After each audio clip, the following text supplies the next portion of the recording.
Hello and welcome to Unacademy, a one-stop destination for the English medium civil services aspirants.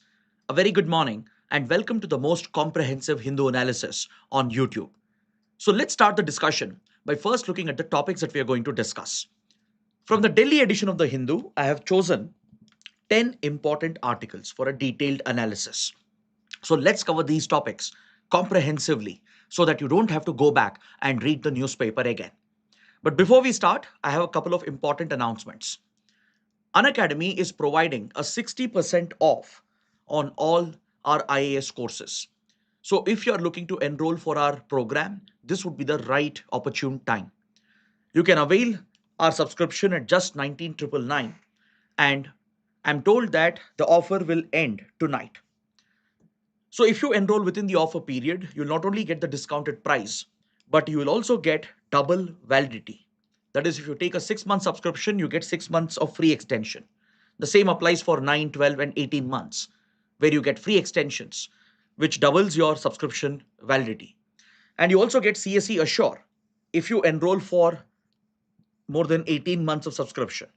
Under CSE Assure, let's say for some reason you don't clear the exam in your first attempt, then your next attempt is entirely on us. So if you're interested to enroll, please check out the details by clicking on the link provided in the video description. On the subscription page, you might see a different price. So in order to avail this offer, you have to enter the code IAS English. Next, the other important announcement. As part of the free special classes that we are conducting on the Unacademy app, today I'll be taking up the second session of PIB Roundup. So under this series, we are covering the important current affairs articles from across subjects from the period January 2025 to January 2026.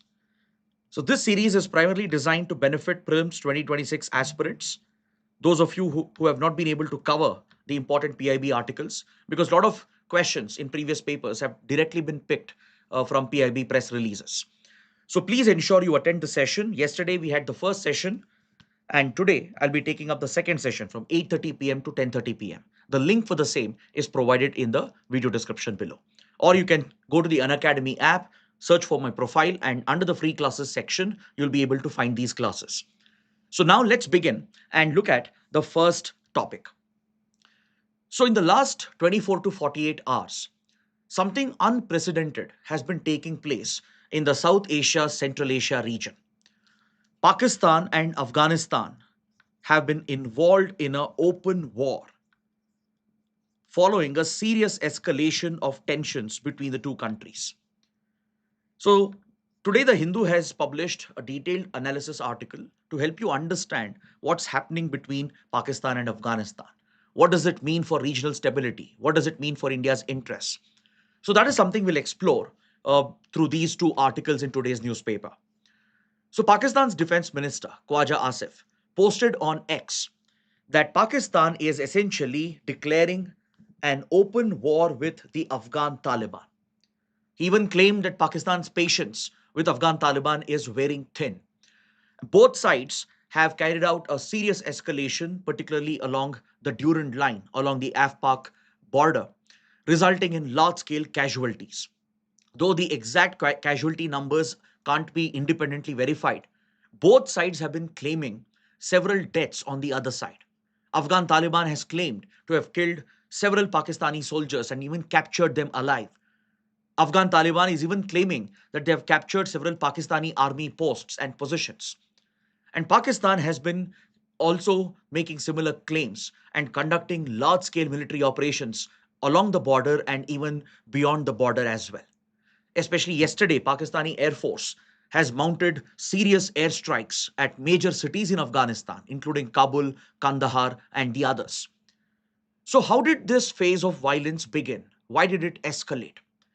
See, this goes back to the recent terror attacks that Pakistan has been experiencing in the past few weeks. Many of these attacks in Pakistan have been claimed by the TTP, Tehreek-e-Taliban Pakistan, which is considered as the Pakistani faction of the Taliban. And Pakistan, which considers the TTP as a major security threat, has been targeting the terror group. And according to Pakistan, TTP is sheltered across the border in Afghanistan, where it enjoys a safe haven, a sanctuary. So last Sunday, Pakistan carried out major airstrikes along the border areas where these alleged safe havens and terror sanctuaries of the TTP are located.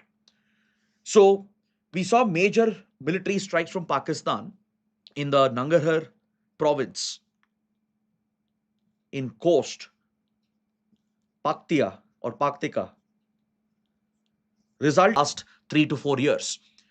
And this is at the heart of the tensions between Pakistan and Afghan Taliban regime today. So Afghanistan rejected the violation of its sovereignty. It strongly opposed Pakistan's interference and blatant strikes, and it retaliated by carrying out large scale attacks along the border lines, along the border positions, especially at important border crossing points such as Thomer and Spin Boldak. These are important border checkposts that connect Afghanistan and Pakistan along the Durand line. So, right from the Khyber Pakhtunkhwa belt, which is the tribal heartland of Pakistan, and even stretching towards Balochistan, across the entire stretch of the border, large scale fighting and clashes broke out. And when Afghanistan retaliated, Pakistan has countered this, and it has launched massive airstrikes and ground assaults, which is aiming at deep targets inside Afghanistan as well. Major Afghan cities have been struck, and according to reports, the clashes continue to happen. Even reportedly, Afghan Taliban has been using drones and long range artillery to carry out deeper strikes into Pakistani territory as well. So, in just a span of few days, the tensions and the minor clashes that were there has very quickly escalated into a full-fledged open war. And this has very, very serious implications for the stability of this sensitive region. Now, to understand this, we need to look at the history, the past, the geography, the geopolitics of this region. When you look at Pakistan and Afghanistan, the boundary between them, which stretches to nearly 2,640 kilometers, the Af-Pak border, also known as the Durand Line. The Durand Line is at the heart of this entire conflict. The Durand Line was basically drawn in 1893 between British India, when the British retreated from Afghanistan, and the then Emirate of Afghanistan. So this Durand Line divided the tribal belt, the Pashtun heartland, and it split the Pashtun community, who are the largest ethnic group native to this region. Pashtuns are found in large parts of southern and eastern Afghanistan, from Kandahar, Helmand towards Nangarhar. And they're found across the border in Pakistan as well, from Khyber Pakhtunkhwa to the Balochistan region. So the Pashtun community never accepted the Durand Line, which was drawn by the British. It's named after the then British diplomat who worked with the then Emir of Afghanistan to draw this boundary. The boundary has been rejected by the Pashtun community, and especially since 1973, after the fall of the Afghan monarchy, no Afghan government has ever accepted the Durand Line, be it the Taliban regime or even the other governments that have come in place. They've never recognized the Durand Line as the legitimate international border between modern Pakistan and Afghanistan. So this remains at the heart of the conflict. And if you look at the entire history of this region, right, if you go back to 1979, when the Soviet Union invaded the country, it toppled the then Afghan government and it tried to counter the rising American influence during their Cold War rivalry. So as Soviet Union invaded the country, US exploited this opportunity and it aligned with Pakistan to launch a covert proxy war to target the Soviet forces. That's where Pakistan became extremely critical for American interests. In fact, from late 1960s, early 1970s itself, Pakistan had become very, very close to the United States. Pakistan had clearly chosen a side during the Cold War by even joining Western military clubs such as the CENTO. It had helped US to reopen ties with China in 1970s. So when this opportunity opened up in Afghanistan, Pakistan grabbed this opportunity And it essentially worked with the US, where both the intelligence agencies, the CIA and the ISI, they actively supported the radicalization of the Pashtun community to resist the Soviet occupation and supported the rise of the Mujahideen resistance to the Soviet forces who were occupying the country. So throughout 1980s, this insurgent war continued with the direct backing of US, Pakistan, and even the involvement of Saudi Arabia. Saudi Arabia, which was involved in funding radical madrasas, which was looking to project itself as a leader of the Muslim world, it was aligned with American interests. It saw any further Soviet expansion as a threat. For Pakistan, this was a golden opportunity because by then Pakistan had sworn to bleed India through 1,000 cuts and take revenge against India for the defeat of 1971, for losing East Pakistan. It had adopted a covert proxy strategy to use non state actors, terror groups to target India. So that's when the ISI realized the advantage of dominating the politics in Afghanistan and controlling the events and developments in Afghanistan. So Pakistan saw this as part of its strategic depth concept.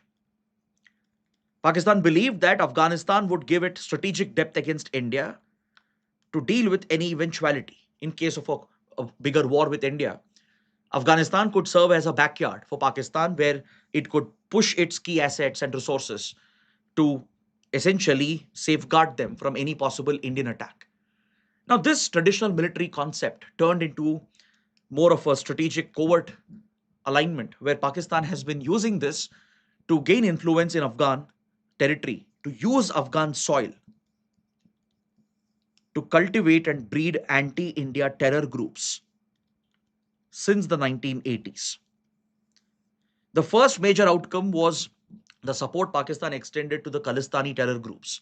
When Khalistan movement was raging in the 1980s, Pakistan created a direct link between the terror ecosystem present along the Durand line and the Khalistani terror groups operating against India.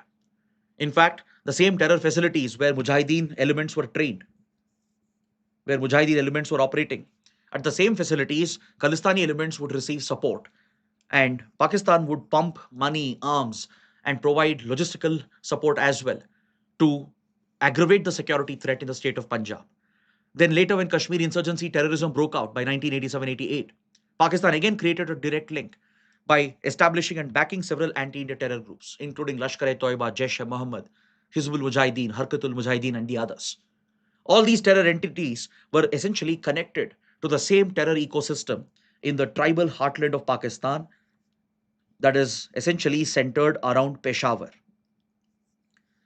So if you go back and look at the map here, you look at the tribal heartland here, the Waziristan region, which for many decades was a federally administered tribal autonomous region. But now Pakistan has carved this out as a new province, the KP province, Khyber Pakhtunkhwa province. And this is where the hotspot of terrorism is located. That's where Pakistan has primarily cultivated the entire ecosystem of terror groups with all the support facilities required.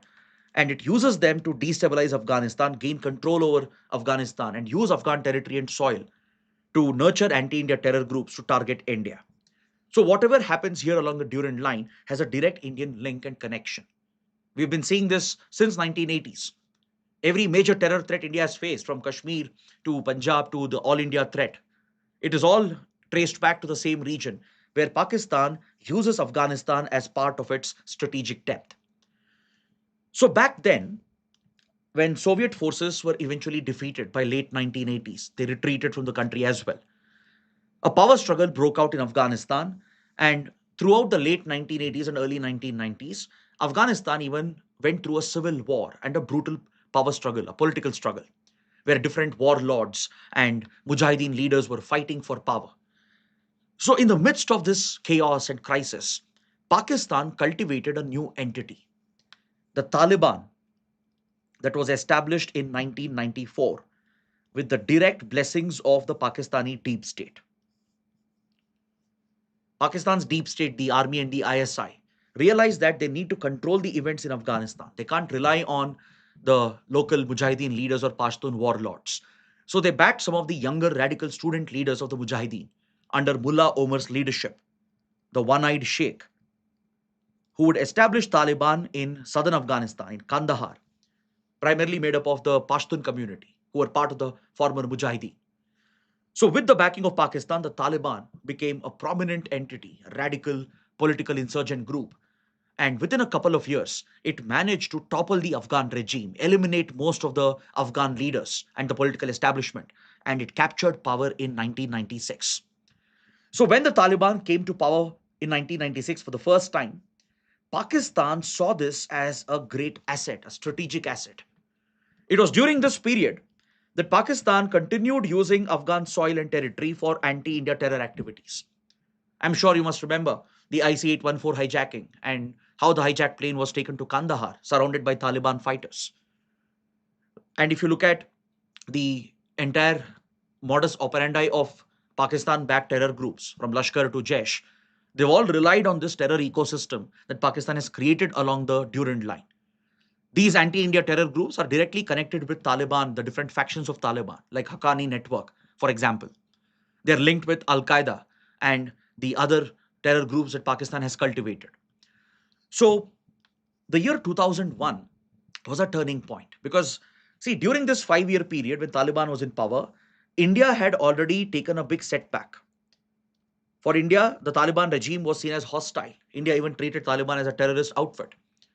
And we had cut off all ties with the Taliban regime. We never engaged with Taliban officially. And this was a great opportunity for Pakistan, right? So Pakistan used Taliban as a client, as a puppet, as a subordinate regime, which could be bent and manipulated to the whims and fancies of the Pakistani establishment. So as long as Taliban was willing to bend for the larger Pakistani interest, Taliban was an ally for them. Taliban was a friend for the Pakistani deep state. But today, the tables have turned. So in 2001, the 9/11 attacks was a turning point. The attacks carried out by Al Qaeda was essentially a result of the support that Taliban had provided to Osama bin Laden and Al Qaeda. Taliban had sheltered Al Qaeda and provided a support base for its terror activities. So, following the 9/11 attacks, the US invaded Afghanistan through a NATO led coalition. And in order to target Al Qaeda, it toppled the Taliban regime, which was not willing to cooperate with the US forces. So, by 2001, 2002, Taliban was kicked out of power, and the US led coalition forces were primarily hunting Al Qaeda terrorists and Taliban. So, during this time, Pakistan carefully secured all the key leaders and fighters of Taliban and even Al Qaeda and sheltered them in Pakistan itself.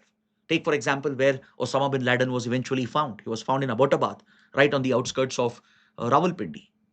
And the entire Taliban leadership under Mullah Omar was sheltered in Quetta, the famous Quetta Shura or the Quetta Council. Quetta is the capital of Balochistan. That's where the Taliban leadership was sheltered and based out of post 2001, post the American invasion. So from 2001 to 2021, when Taliban was out of power, when Taliban was fighting the foreign forces in Afghanistan, it depended on Pakistan for support. It needed the deep state's support for funds, arms, weapons, and even diplomatic backing. So even then, Afghan Taliban remained an ally, a sort of a friend for the Pakistani deep state. And Pakistan loved it. Because as long as Pakistan could control these elements, it could exercise greater influence along the border areas and inside Afghan territory as well, and use the terror ecosystem there to target India. And this has been Pakistan's strategy to remain globally relevant in geopolitics by essentially having the levers to control the terror output from this region, so that even Western powers would depend on Pakistan because they would need Pakistan's help and assistance to counter terrorism. But now, this entire model that Pakistan had built for 40, 50 years has started collapsing post 2021. The whole strategy has backfired. Why? Because when Taliban came back to power in 2021, after the retreat of the US and the foreign forces, Taliban has been asserting itself.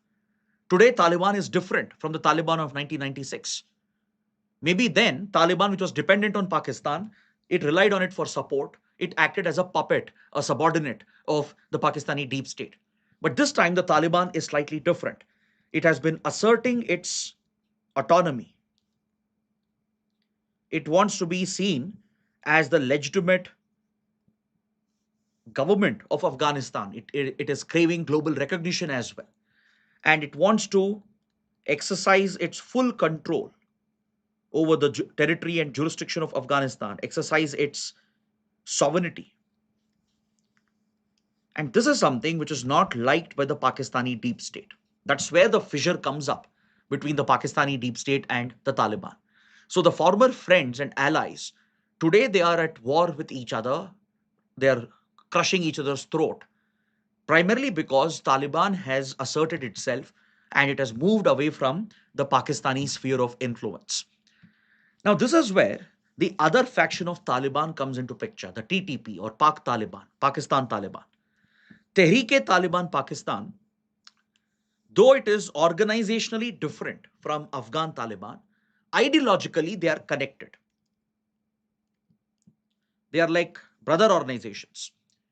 Just like Afghan Taliban wanted to topple the Afghan government and capture state power and establish an Islamic emirate and enforce the Sharia.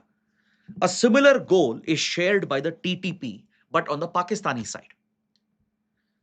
The TTP has a very strong presence in Khyber Pakhtunkhwa along the Durand line, especially around Peshawar, in the tribal heartland in the Waziristan region.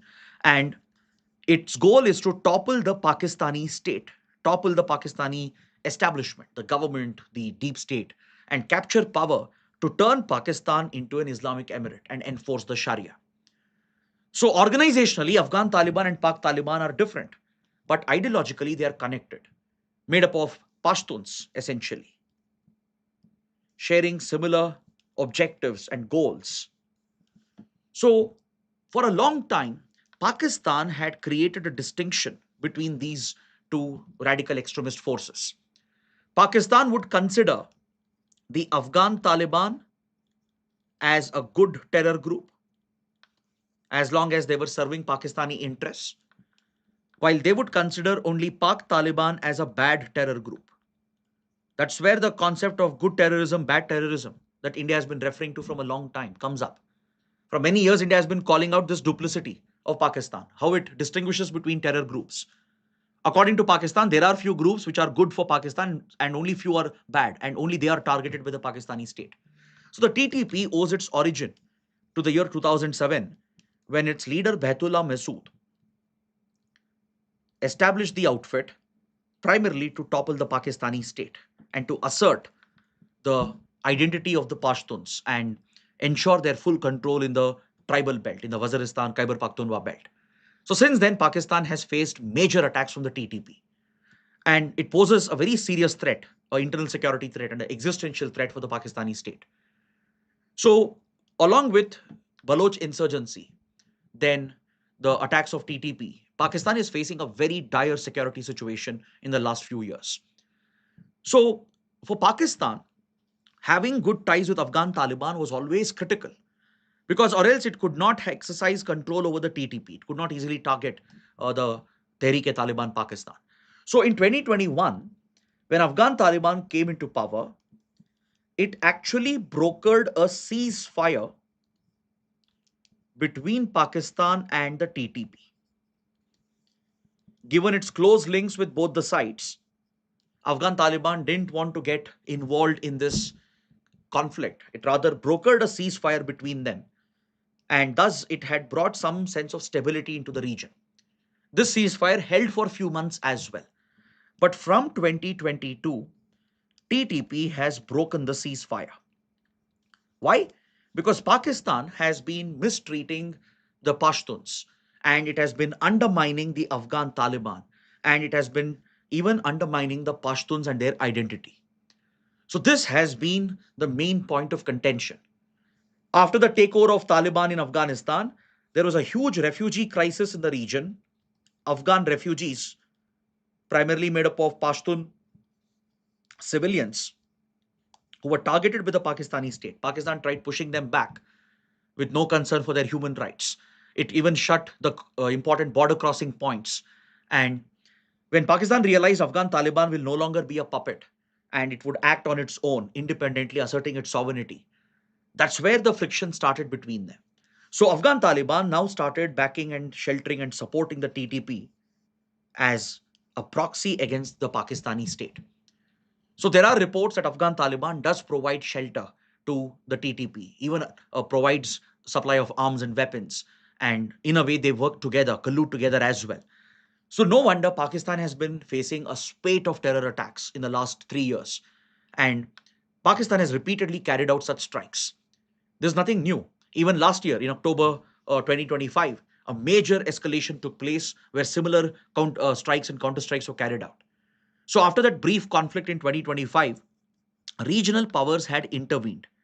Saudi Arabia, Qatar, and Turkey, they all intervened, and they had brokered a ceasefire between Afghan Taliban and Pakistan. But this ceasefire was held by a thread because of the mutual distrust between Taliban establishment and Pakistan. It was widely believed that the ceasefire is not going to hold, and as expected, within few months, barely within 5 months, the ceasefire has already broken apart. See, Saudi Arabia has a keen interest because of its past ties with the Mujahideen, its involvement with the Taliban in the past, and it also has very close security ties with Pakistan. Recently, it has even signed a mutual security and defense pact under which Saudi Arabia commits to come to the defense and support of Pakistan in case of any threats. Pakistan offers a similar support through the concept of collective defense. Now, it needs to be seen whether this Saudi Pak Defense Pact will come into action. Now that Pakistan is facing attacks from Afghan Taliban, would Saudi Arabia drag itself into this conflict right in between these two countries? Or would Saudi Arabia act as a more responsible mediator? There are other important regional powers, Qatar and Turkey, which have a big stake in this region, and they also exercise influence on both the sides. So they're likely to step in to try and pull both sides away from this conflict. But however, what concerns India is not just the escalation of the conflict, but also the blame game that Pakistan always resorts to. See, Pakistan has always conveniently blamed the attacks by TTP on India. Pakistan alleges that TTP is a proxy of India, which has been cultivated by India's intelligence agency, Research and Analysis Wing. India strongly denies the allegations. Pakistan has never been able to provide even a shred of evidence. Right? Pakistan makes similar claims about Baloch insurgency and Baloch groups as well. But however, India strongly denies any such allegation. See, these allegations go back to early 2000s and 2010s when India had built very, very good ties with the then Afghan civilian government. Post 2001, when you had a elected government in Afghanistan, India had established very close ties with the Afghan government, and we had made big investments up to $3 billion in the country. Our diplomatic presence and influence had grown. This is something which Pakistan never liked. So since then, Pakistan has been bringing up these conspiracy theories to accuse India of working with these terror groups, and India firmly denies these allegations. Even then, India's RAW was accused of working with the Afghan intelligence agency, NDS, of the former Afghan government. So now Pakistan continues the same narrative, and it forgets the fact that Pakistan itself is the biggest state sponsor of terrorism. So India reminds Pakistan of this repeatedly, that India has no policy of backing any such radical extremist groups. We are not involved, and Pakistan, if at all it has evidence, let it present this in front of the world. India would be more than willing to address it. So India has clearly put the ball back in Pakistan's court, showing that Pakistan is the epicenter of terrorism, right? As they say, you can't breed snakes in your backyard, and you can't hope, that they don't bite you. So Pakistan today is paying the price for its obsession with radicalism, extremism, and terrorism. Pakistan saw this as an effective weapon against India, and today Pakistan is facing the entire brunt of it. It again shows how Pakistan's policies are largely one-sided, right? It treated Afghan Taliban as a friend only when Afghan Taliban was subordinate to it, only when Afghan Taliban was like a puppet to the Pakistani deep state. But the moment Afghan Taliban asserted itself and started acting independently to assert its sovereignty, immediately Pakistan has turned its back on Afghan Taliban. Now, this comes at an opportune time for India because India's ties with Afghan Taliban has started flourishing in the last few years. India, which had never engaged with Taliban before, never recognized the Taliban before, we have started working with Taliban regime gradually, slowly, through an incremental approach. Last year, you might remember, Afghan Foreign Minister Amir Khan Muttaqi visited India on a historic visit. Then other top Taliban ministers have also visited India in recent months. The health and commerce ministers have come to India. India has even accepted a Taliban diplomat to represent the Afghan mission in New Delhi. So, though India has not given formal recognition to the Taliban regime, we have established high level diplomatic contact, and the relations are flourishing today with a strategic alignment being seen between both the sides. As they say, enemy's enemy is a friend. Ari is a mitra, right? As Kautilya pointed out in the Arthashastra. So, India has firmly stood with the Afghan Taliban during these recent clashes. Even last year, in 2025, when the clashes occurred, India had a similar position. India has supported the sovereignty of the Afghan Taliban regime, and we have condemned Pakistan for violating Afghanistan's sovereignty. We have clearly pointed fingers at Pakistan for being the state sponsor of terrorism. And India has essentially asked Pakistan to stop blaming its neighbors for all its internal problems.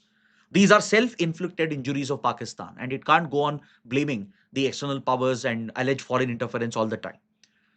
So, this is a very interesting development in the region, because this is something which could carry out a larger destabilization of the South Asia, Central Asia, West Asia region. Because any further extension of the conflict, it could create a lot of uncertainty. Because see, when you look at the firepower of Pakistan and compare it with Afghan Taliban, clearly Pakistan has a upper hand. There is no doubt about it. In terms of military strength, right? Pakistan has a formidable air force, a large standing army with sophisticated weapons and military platforms.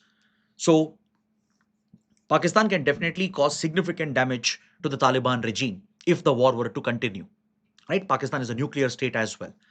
But however, you cannot undermine the capabilities of Afghan Taliban. More importantly, never underestimate the will of the Pashtuns to stand up against foreign intervention. There's a reason why Afghanistan is considered as the graveyard of empires. Global superpowers have come here trying to control the Pashtuns, trying to invade the country, trying to control the politics, but they've all been crushed to defeat. Starting with the British, right? They learned the lesson the hard way and eventually retreated. Then look at how the Soviet Union, the mighty Soviet Union, was defeated by the Mujahideen and eventually they were forced to retreat. Look at what happened to the United States and its failed military intervention, right? All the big global superpowers have tried controlling and dominating Afghanistan. They've all been kicked out, crushed to defeat, and hence it's considered as the graveyard of empires. Now, Pakistan is no empire, it's no superpower, right? Yes, it does have formidable armed forces, but the Taliban, in collusion with the TTP and other Taliban factions like Haqqani Network, they can inflict significant damage on the Pakistani state. They can sustain long periods of insurgency and calculated terror attacks deep inside Pakistan, which can basically create an internal rot in the Pakistani establishment. They even have influence within the Pakistani military establishment and the ISI. There are many such officers who have been radicalized, who sympathize with these radical terror groups and believe in their ideology. So, if at all Pakistan believes that it can play around with the Taliban, right, then Pakistan is taking a very, very big risk for itself. So, in the long run, Taliban is proven to sustain itself. If they could sustain the foreign led, NATO led intervention under the US, fight back and even defeat them and push them to retreat, then Pakistan is definitely uh, going to lose the war of attrition. Though Pakistan can cause initial damage, in the long run, the Taliban has enough experience and will and even the strength to try and drag this out into a long insurgency, which could even lead to the very collapse of the Pakistani state. So that is the worst case scenario that you're looking at. So any such development, any further escalation of the conflict, which could last many weeks or months or years, is something which will spill over across the region as well. And given that this is the hub of the terror ecosystem itself, this would, of course, would have an impact on India. Pakistan would probably look for a diversion, right? If when Pakistan comes under pressure, eventually, it will look for a desperate diversion. And for Pakistan, India has always been the diversion, which means pulling off a large attack on India to distract all the terror groups, try and unite them against a common enemy. So that is something India would anticipate. Because in the past, we have seen whenever things escalate here along the Durand line, it immediately spills over into Kashmir, into India. And that is something which worries India. So India would keep a close watch on it. And as I said, mediation efforts would continue by the regional powers. But of course, the mediator in chief, the US President, Mr. Donald Trump, right, who loves to negotiate peace deals, claim the Nobel Peace Prize, would love to step in. And he has already said that I am great friends with Asim Munir and Shahbaz Sharif. So you will see a further American involvement. But however, consider the other possibility.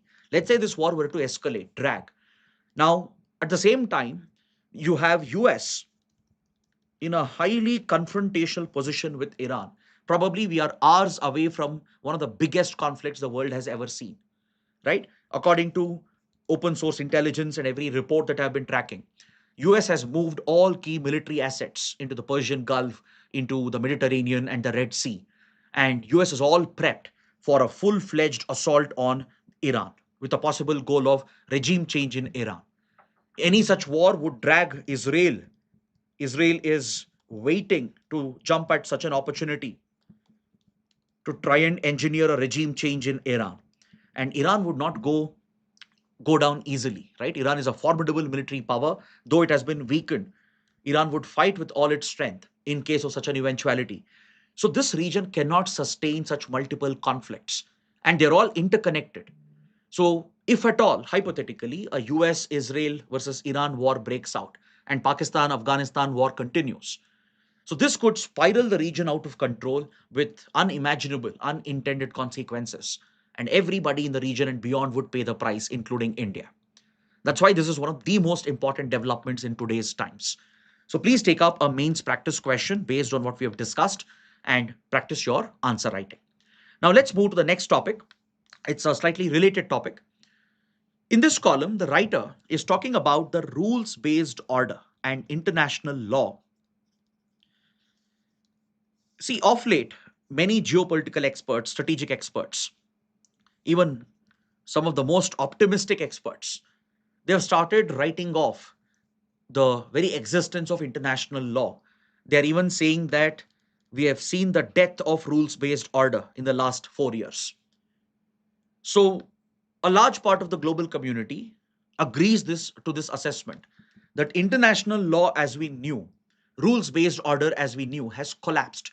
It has been eroded, it has been destroyed by all the big powers. It all started with Russia's aggression against Ukraine in 2022, then Israel's disproportionate use of force in Gaza war, where it has committed an alleged genocide against Palestinians, killing 75,000 Palestinians.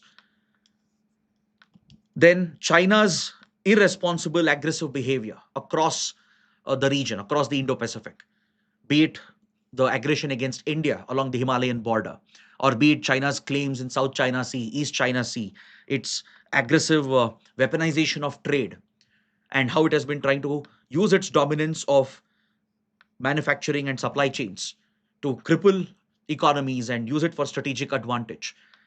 Then you have the United States under Donald Trump doing unimaginable, unexpected things, from the illegal action in Venezuela to the kidnapping of Nicolas Maduro to the attack on Iran last year, where US and Israel jointly bombed Iran's facilities, and how Israel has attacked 6 countries in West Asia in the last 3 years, from Qatar to Lebanon to Yemen.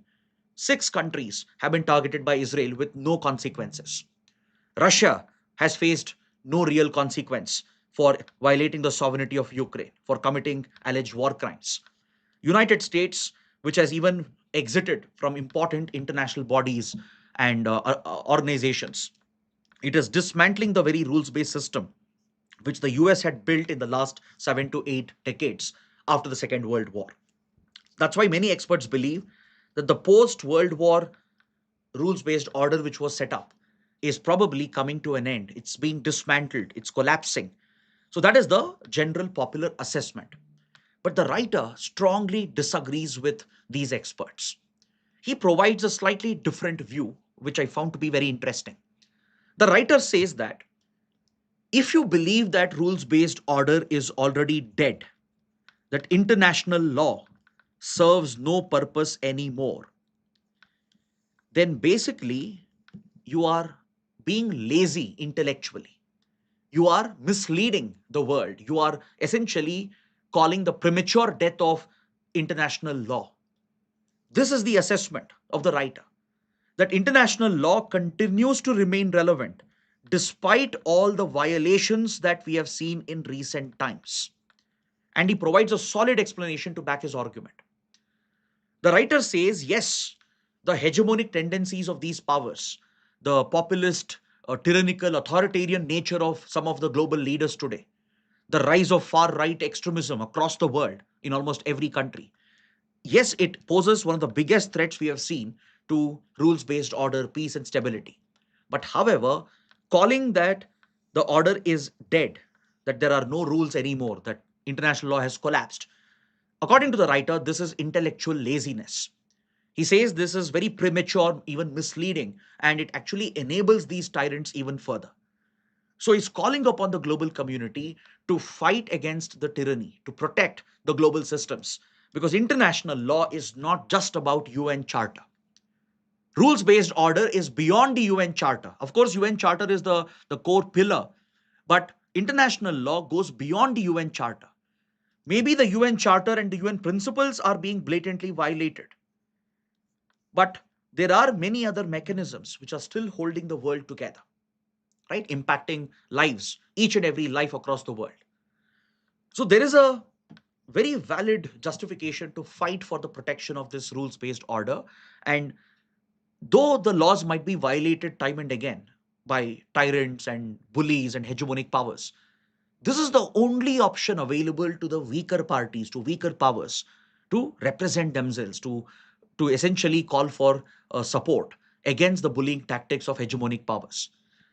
That's why the writer believes that international law and rules-based order should not just be defended, but you need to look at uh, the more realistic picture. Because it's not that the first time that these kind of wars are taking place. In the past as well, there have been such violations. Now, generally, when experts say that UN Charter is dead or rules-based order is dead, it's because of one specific provision, Article 2, Clause 4 of the UN Charter. Under Article 2, Clause 4, the use of force is prohibited under international law. No country can attack another country. No country can even threaten the sovereignty or political independence of another country. It's not just the use of force or military action which is prohibited. Even issuing threats, like how Donald Trump issues threats, even that action is prohibited under Article 2, Clause 4. So Russia's actions or actions of Israel, US, China, and others, definitely it seems to be a direct violation of Article 2, Clause 4. They've completely discarded this core principle of UN Charter. But this alone is not your international law. International law is beyond this. Now, in the past as well, there have been many such prophecies made. In 1970s, during the peak of the Cold War period, many experts believed that rules-based order and UN system is dead. Given the heightened tensions between US and Soviet Union, the covert proxy wars between them, and ongoing conflicts from Vietnam to across the world, even then experts believed that international law was dead, that UN and the Charter was dead. Then look at all the conflicts that have occurred in the last 40, 50 years. The Soviet invasion of Afghanistan, which we just discussed, 1979. The Afghan war, which continued throughout 1980s and 1990s. Or look at the Falkland War between Britain and Argentina in 1982. Or you look at the Bosnia-Kosovo conflict of the 1990s in the Balkan region. Right? The Gulf War involving US and Iraq in 1990-91. Right? So there have been many, many such conflicts, repeated violations. Right? US invasion of Afghanistan, then US intervention in Yemen, in Africa, in Libya, in Syria, right?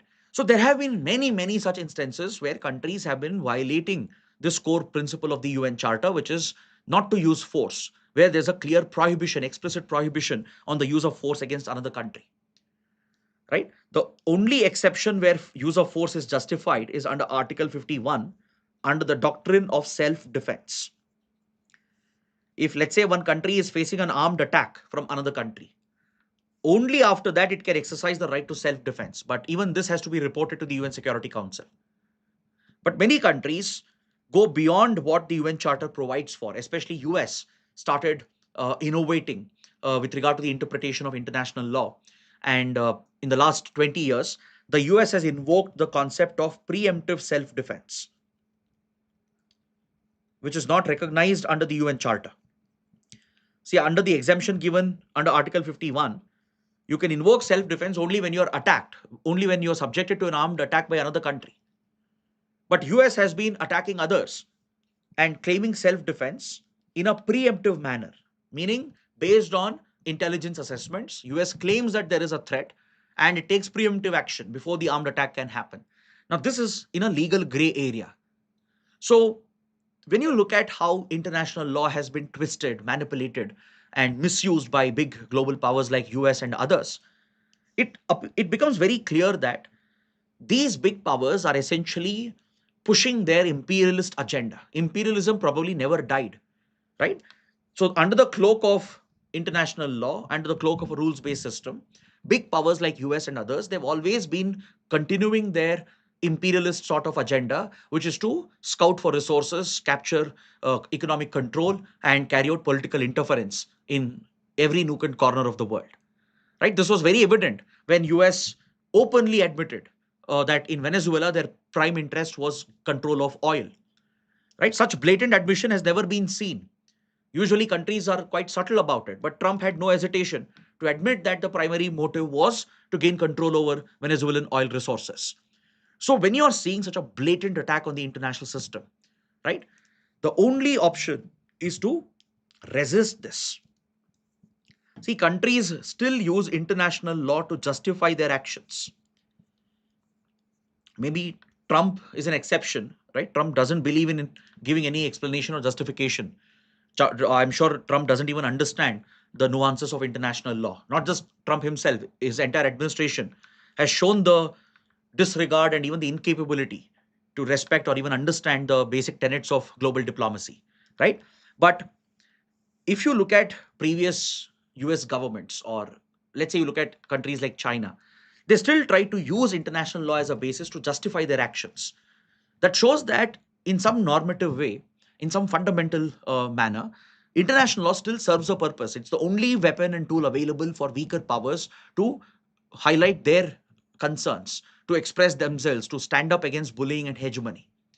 Or else, without this system, it may not be perfect. It doesn't work all the time. It's often broken and misused. But still, this is the only way out available even today for weaker powers, right? For countries in the global south, platforms like United Nations and the rule system that UN and the bodies have created is still the only hope to stand up against the imperial agenda of some of the big global powers. And not just that, the international law and rules based order that we refer to, it's not just about UN Charter. Yes, UN Charter might have been violated repeatedly, but international law goes beyond this. We have global trade architecture through WTO, global climate action efforts through Climate Change Convention, then global maritime and civil aviation being facilitated through dedicated specialized agencies of the UN, like International Maritime Organization, International Civil Aviation Organization. Look at the global focus on achieving sustainable development goals through the Economic Social Council of the UN. Look at the Human Rights Declaration, the role of the UN Human Rights Council, the UN High Commissioner for Refugees. So the global system based on rules and law goes beyond the UN Charter. It's not just limited to the UN Charter. Of course, UN Charter is central to international law, right? It's a core pillar of international law. But even if UN Charter is weakened sometimes, it's violated sometimes, it has happened before as well, doesn't mean that international law is dead. Today, if you can move from one country to another, if you can sell goods, export, import across the world, right? If there is global exchange of information, global movement of people, goods, services, and investments, it's all because there is a certain rules based system which is governing it, something which impacts each and every one of us, including you and me. So you can't say that rules based order is dead. As long as the globalized world continues to sustain the advances that we have made, there will be violations, there will be tyrants like Trump and Xi Jinping and others. But the writer strongly believes that the international system, the moment you lose belief in it, that's when it weakens and collapses. You still have a chance to fight for it. You still have a chance to oppose the hegemony and the bullying and the imperial tendencies of these tyrants. So that's why the writer is calling upon the other responsible states, countries like India, countries of global south, European countries, to stand up against these practices and try to strengthen the rules based order. It'll never be perfect. UN has never been the perfect organization, it'll never be the most effective organization, right? Neither will be international law, right? There are so many conventions, organizations, none of them will be perfect. But without this, there's no other alternative. This is the only option for middle powers and weaker countries of the global south to represent themselves and act collectively. So that's why the writer says it's premature and misleading and intellectual laziness to say that international law is dead. Because we have seen in the past, whenever such threats have come, international law has managed to thrive, it has managed to survive.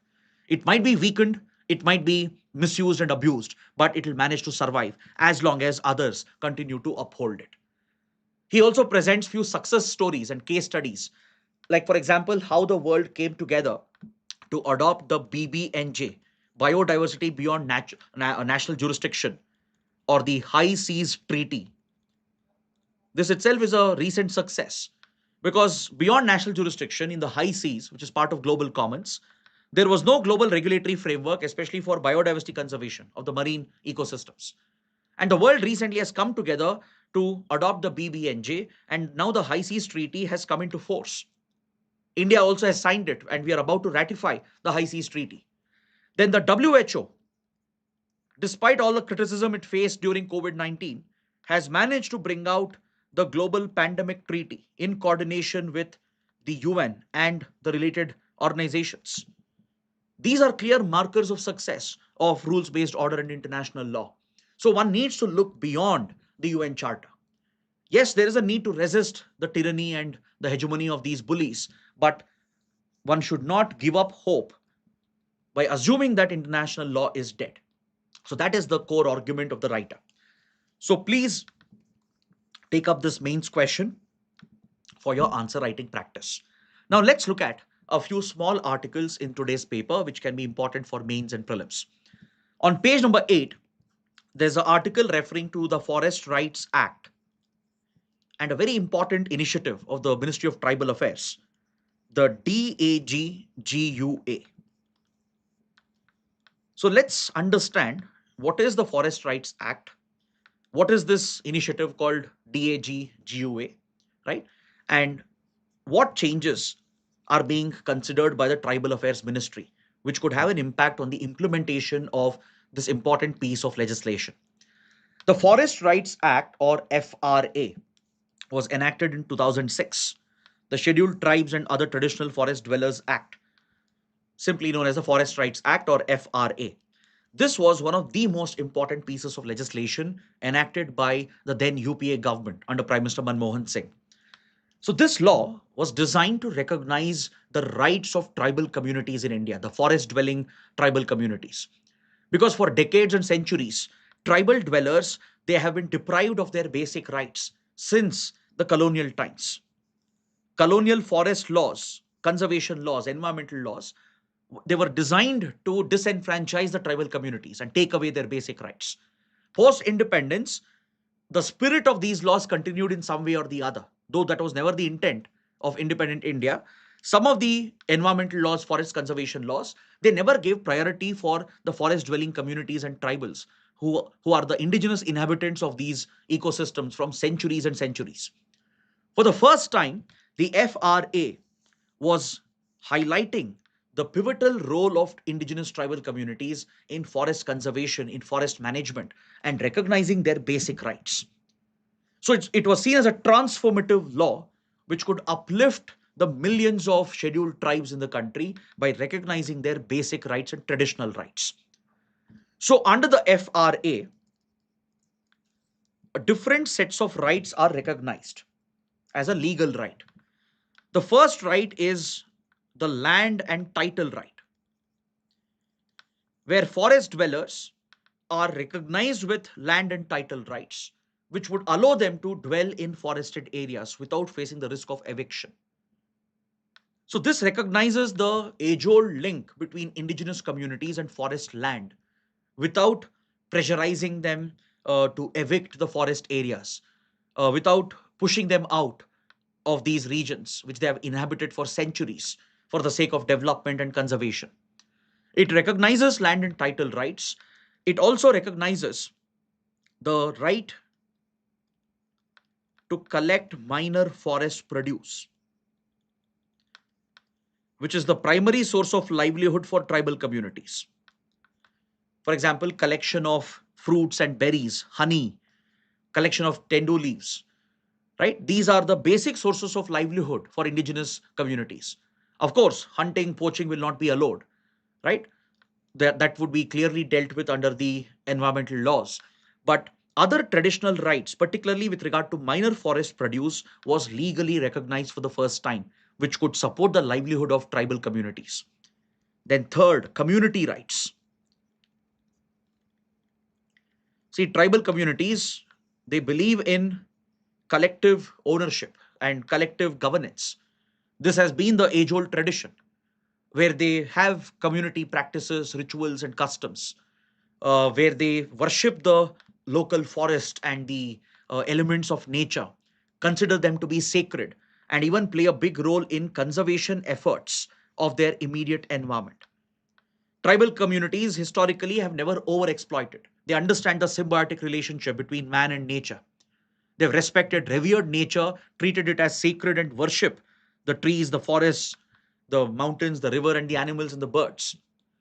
So, this recognition of community rights, to maintain community conservation rights, to maintain community based culture, practices, rituals, this is something which is inherent under the FRA. Then it also acknowledges traditional knowledge which is held by tribal communities. It could be knowledge about herbal medicines, right, or alternate forms of medicinal treatment, something which is exclusive to some of the indigenous tribal groups. So it provides for conservation, protection of traditional knowledge as an intellectual property, recognizes the ownership of the tribal communities over these rights. And that's why FRA was such a transformative law, which could improve the socio-economic status and livelihood of tribal communities in India. So, to implement and enforce these provisions, the government has been striving with the state governments. So, in 2024, the government of India launched a new scheme, a new initiative, abbreviated as DAJGUA, Dharti Aba Janjatiya Gram Utkarsh Abhiyan.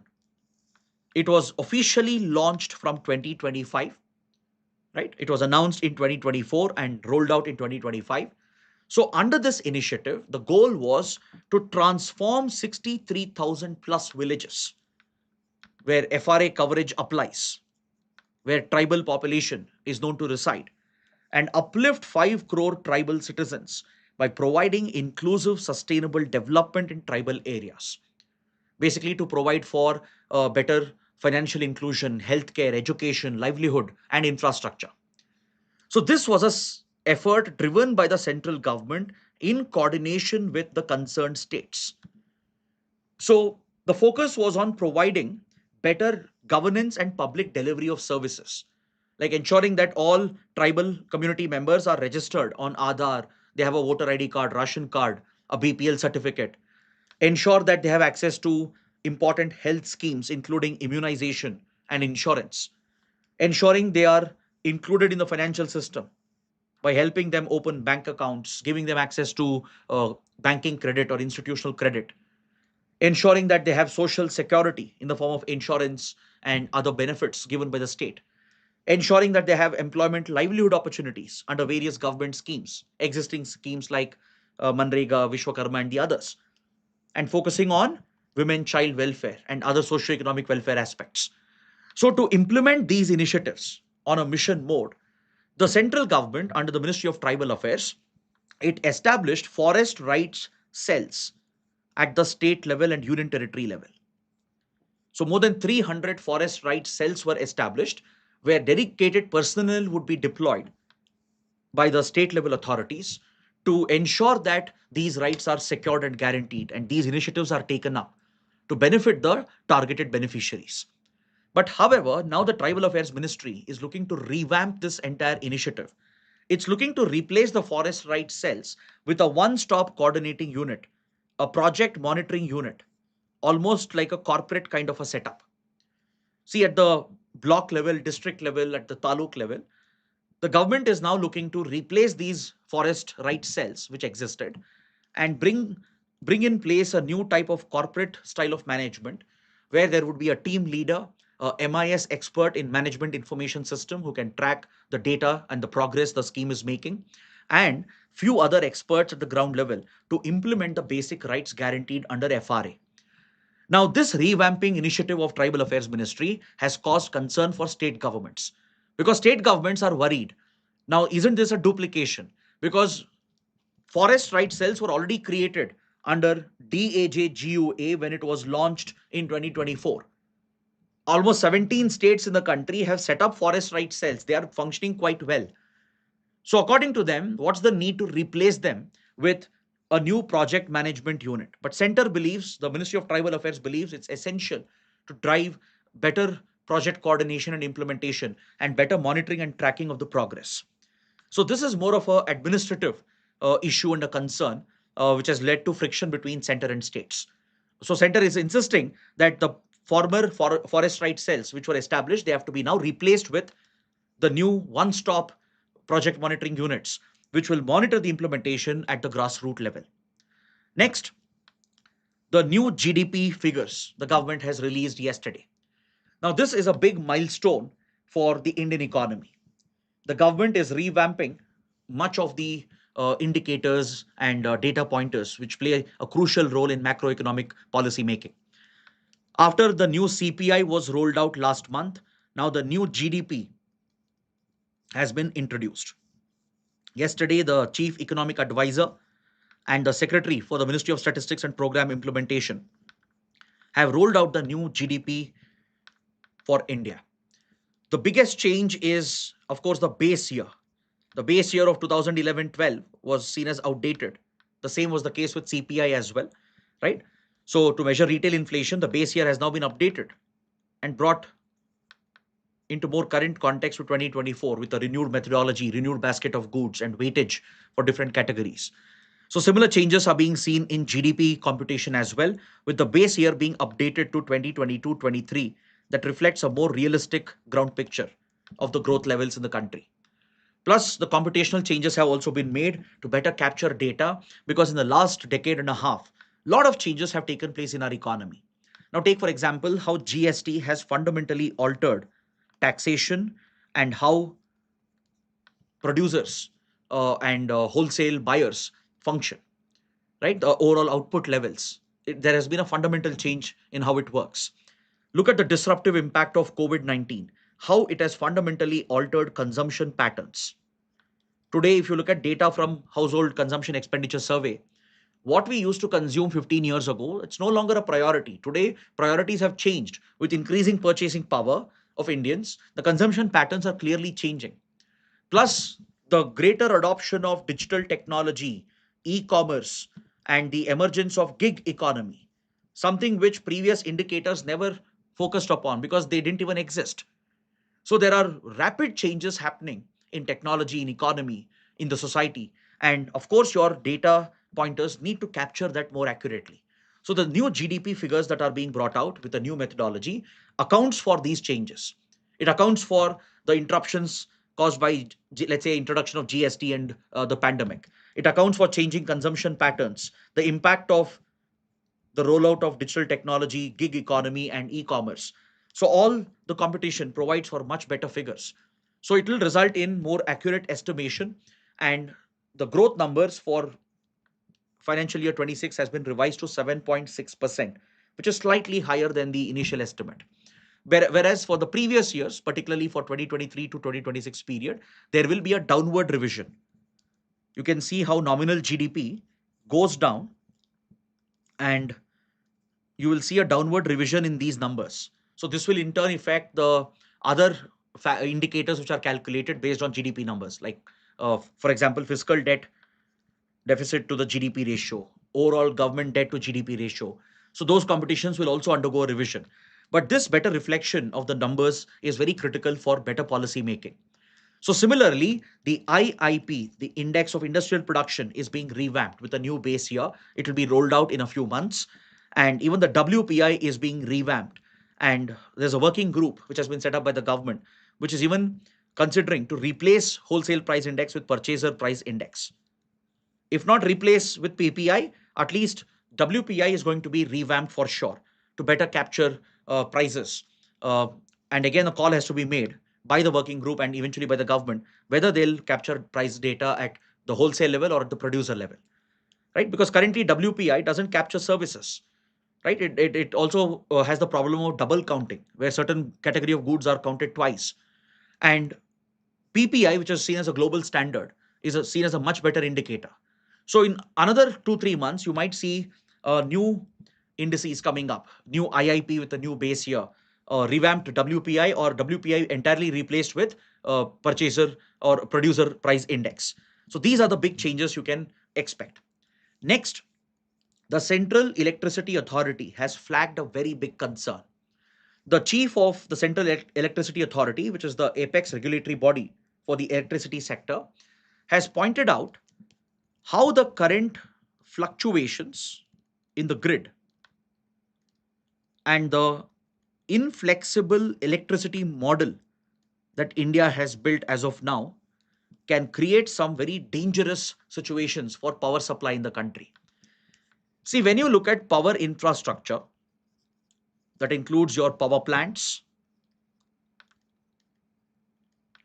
and the entire transmission grids, they are part of a country's critical infrastructure, the backbone of the country's economy and security. Just like banking, financial infrastructure, or key military infrastructure, right? Or your IT infrastructure, mobile internet infrastructure, they are all part of your critical infrastructure, which is the backbone of your economy and national security. So the entire power infrastructure of the country, the power plants, the power grids, and the entire set of it from production to supply to distribution, they are all part of a country's critical infrastructure. So any failure of critical infrastructure will have a cascading effect on the entire economy and security of the country. You can't afford a complete grid failure, a complete grid collapse, right? It will not only have a serious economic impact, it could even have security implications, as I told you. So recently, concerns are being flagged by experts, including by the chairman of the Central Electricity Authority, that there are few dangerous circumstances that could threaten the safety of our power grids. Today, our grid infrastructure is completely integrated from different parts of the country. Power grids, they're all interconnected, integrated, where power is being shifted from one region to another, being supplied from one corner to another. But as India diversifies its power sources, as we adopt more clean and renewable energy from solar and wind, it's creating a slight challenge in moving away from coal based power supply. See, right now, as part of the climate commitments of India under the Paris Agreement, India has declared very ambitious nationally determined contributions. One of them is to ensure 500 gigawatts of installed power capacity from non fossil fuel sources, and to ensure that by 2030, more than 50% of our power generation comes from non fossil sources. Now, India has already met this particular target. In 2025, last year, Last year was the best year for India's clean renewable energy sector, where 48 gigawatts were added. That's the installed capacity which was added, which is more than double compared to other years. Already, our capacity of non-fossil sources of energy has crossed 250 gigawatts out of the total 509 gigawatts of installed capacity in the country. And we have achieved the target of 50% non-fuel fossil sources for power generation. Today, almost 52%, 51.5 to 52% of electricity, the installed capacity I'm talking about, is essentially based on non-fossil fuel sources. So the share of thermal power, coal, is declining and fossil fuel sources is going down. It's around 46 to 47%, which is a very significant milestone for India. But however, when you look at actual power production, which is happening, right, most of the electricity being produced and transmitted and supplied to the grids is still coming from coal-based plants because that is more reliable and it's more consistent. But when you look at clean renewable energy like solar and wind, it's not very consistent. It depends on time of the day, it depends on seasonal changes, it depends on the weather, right? So solar and wind power, which is not very reliable, doesn't produce consistent power through the day, through the year. This could lead to sudden fluctuation in voltage. These sudden voltage fluctuations can cause the grid to trip, the entire grid to collapse. And recently, one such scare was witnessed, according to the Central Electricity Authority.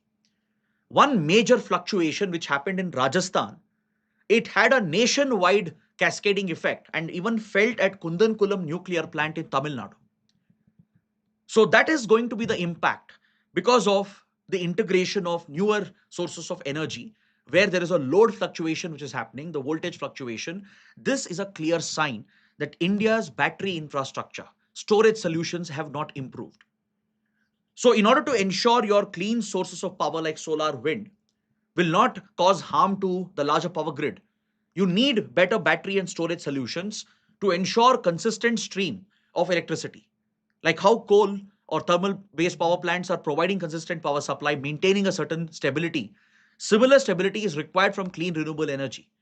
So right now, as India is in the process of integration and solar wind power is not very consistent and not very reliable as of now, and since India still has very poor storage and battery solutions, you often come across such serious fluctuations which could cause significant harm to the power grids and can bring down entire regions into darkness. So that is a serious concern flagged by the Central Electricity Authority. Now, coming to the prelim section, let's take a quick look. On page 10, there's an article that refers to meningococcal bacterial infection. It's a very deadly disease caused by a bacteria. A new outbreak has been reported in Meghalaya, where two Agniveers, unfortunately, who were trainees about to join the Indian Army, they've lost their lives because of this deadly infection, and the entire local administration and community has been put on high alert. All the standard protocols for contagious disease management has been put in place, from quarantine to contact tracing to epidemiological studies, because meningococcal bacterial infections are very, very severe and dangerous.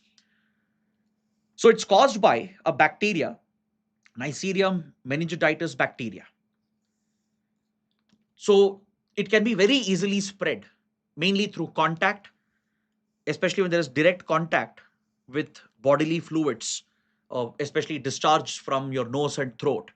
So when you're sharing food with someone, with someone who's infected, right? Or let's say the act of kissing or sharing of saliva, sharing common utensils. This is where you have the highest risk of passing on the bacteria from the infected person to a healthy individual. And once the bacterial infection spreads, the symptoms are quite alarming. Initially, it seems very mild. It seems like any other flu or infection, but very quickly it will escalate. It results in very high fever, stiffness of the neck, severe headache, nausea, vomiting, confusion, and it could affect the brain lining itself, causing life threatening meningitis. It even results in high levels of toxicity in the blood, known as meningococcal. So, if it is not treated early, the mortality rate is very high. The infection spreads very, very rapidly and the situation can deteriorate very soon, right? And it results in complete infection of the brain, causing meningitis of the brain, which could in turn trigger a multi-organ collapse. So mortality rate is pretty high, but there are treatments available with very strong antibiotics. It has to be quickly detected, diagnosed properly, and you should be put on the right antibiotics to in order to ward off the advanced symptoms. So please make a note of meningococcal bacterial infection. But however, it's entirely preventable. You have vaccines available. It's a vaccine preventable bacterial infection. Next, from the defense domain, we have two important articles today. The President of India has taken a sortie in the indigenous Prachand helicopter that you can see here, the light combat helicopter. So the LCH is a indigenously designed and developed helicopter by HAL, Hindustan Aeronautics Limited. The HAL, which successfully developed the Dhruv, which is used for transportation, military logistics, and even surveillance, has now developed a multi-role combat helicopter which can even operate with ease at high altitude conditions and mountainous terrain. It's a twin engine propelled helicopter using the Shakti engines that we have developed with the French aerospace major Safran. It is equipped with very sophisticated arsenal. It carries anti-tank guided missiles, air-to-air missiles, advanced rocket systems, and rocket pods. It's armed even with Helena or Dhruvastra, which are anti-tank guided missiles. So it's a lethal combat helicopter comparable to, let's say, the Apache, but it's a light version, a much cheaper variant, and it comes with advanced digital avionics. So there is a lot of foreign interest as well in procuring the LCH Prachanda helicopter. Right? India is pitching this platform to countries like Brazil, Nigeria, and others, and they've all shown some interest. So right now it has been inducted in few numbers, in few small numbers, into Indian Air Force and also into the Indian Army. But going forward, HAL is expected to get bigger contracts as Indian Air Force and Indian Army are looking to replace the older combat helicopters. Next, another naval platform, INS Anjadip, has been inducted into the Indian Navy. Now, this is essentially an anti-submarine warfare vessel that is primarily designed for littoral or coastal operations. See, in today's world, coastal defense, littoral defense has become a top priority as countries focus on developing mini submarines or midget submarines, as countries are increasingly deploying unmanned underwater drones. If you look at the Ukraine Russia conflict, look at the role that underwater drones have been playing, right? So, India faces a very serious challenge from midget submarines, mini subs, and underwater drones that China or Pakistan can deploy, which can sneak up right along your coastline into your territorial waters and cause significant damage to coastal areas and coastal infrastructure. So, detecting such submarines and taking them out is an absolute necessity in today's modern naval warfare. So, India is developing and inducting many such shallow water crafts. They are specially designed to operate in the shallow waters present along your coastline in the littoral belt.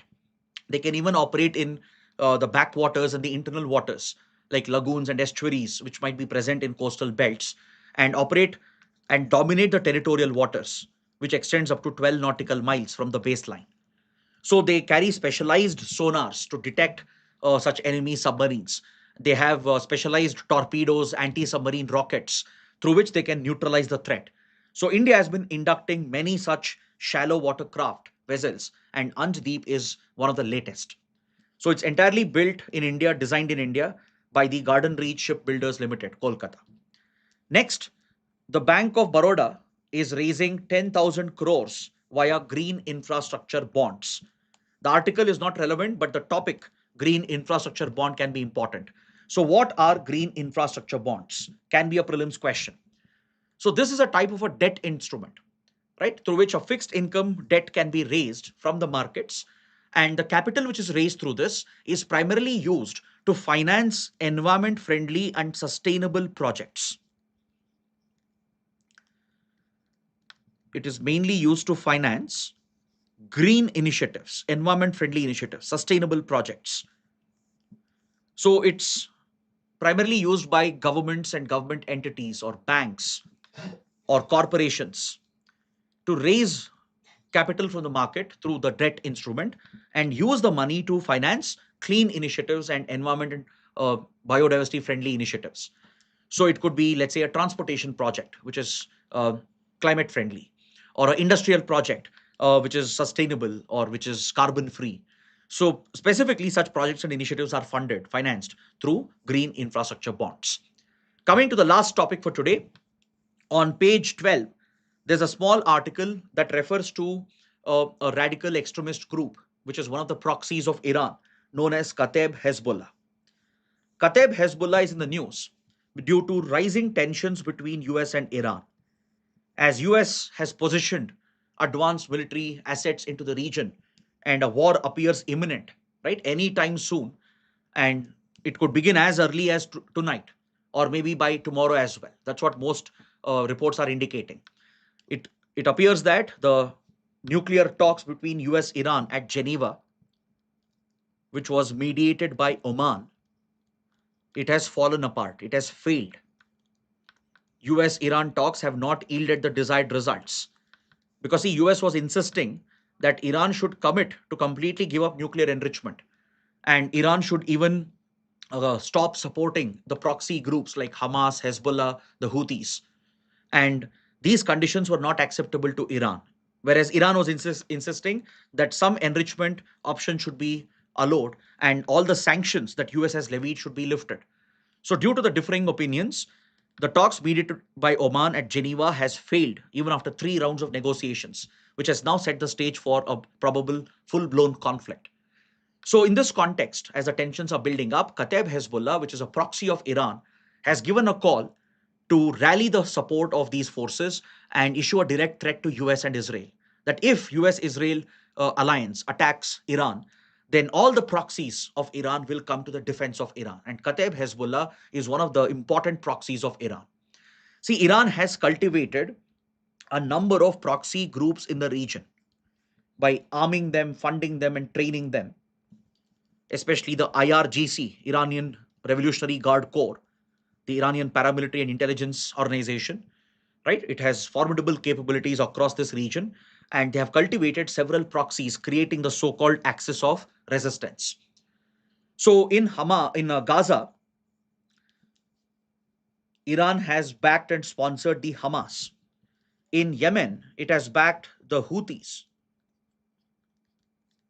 In Lebanon, it has backed and supported the Hezbollah. Now, there is a branch of Hezbollah in neighboring Iraq, which is nothing but the Kataeb Hezbollah. So this is the Iraqi branch of Hezbollah. It's a Shia-based militant radical organization. The main branch of Hezbollah is in Lebanon. But the Iraqi faction is called Kataeb Hezbollah, which is closely linked with Iran and funded and backed by the IRGC. Now, Kataeb Hezbollah has significant capabilities. It can cause significant damage to US military presence in Iraq. US has military bases in Iraq which can be targeted by Kataeb Hezbollah. So these are the basic topics you need to cover from today's newspaper. So I hope it's been an insightful, useful session.